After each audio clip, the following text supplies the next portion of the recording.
Hello, everyone. Here's a lovely poem by Valerie Cox. It holds a special meaning to me, and I hope you enjoy it too. Let's get started. A woman was waiting at an airport one night, with several long hours before her flight.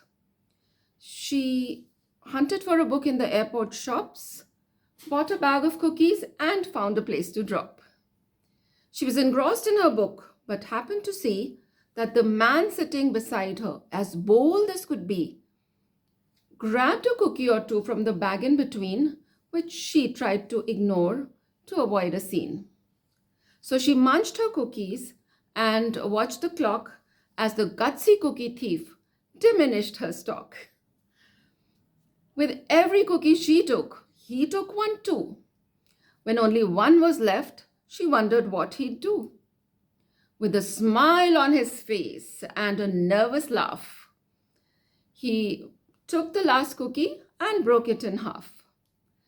He offered her half as he ate the other.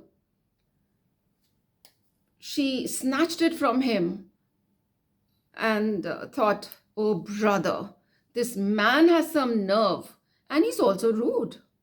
Why, he didn't even show any gratitude." She had never known when she'd been so galled, and sighed with relief when her flight was called. So she gathered her belongings and headed to the gates without looking back at the thieving ingrate. She boarded her plane and sank in her seat. Then she sought her book, which was almost complete. As she reached in her baggage, she gasped with surprise. There was her bag of cookies in front of her eyes. "If mine are here," she moaned in despair, "then the others were his and he tried to share." Too late to apologize, she realized in grief that she was the rude one, the ingrate, the thief. This lovely poem, so well worded also, actually tells us how many times we ourselves are so convinced that something is the way we think it is, but only later to realize that it wasn't. So what it tells us is that we mustn't believe everything that we think. Our thoughts, every thought we cannot believe.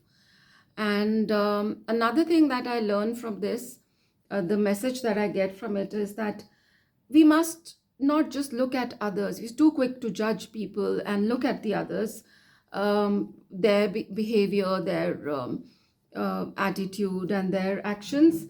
And what we, in fact, should be doing is to watch our own thoughts, our own reactions, our own feelings, and emotions, and actions, and behavior, attitude, which we fail to do, and which is why we get into so many ugly situations.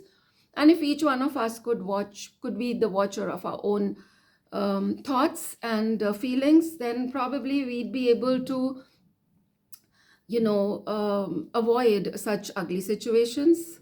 And the world would be a much better place to live in, full of peace, love, and joy. Thank you for watching. Bye. Until next time.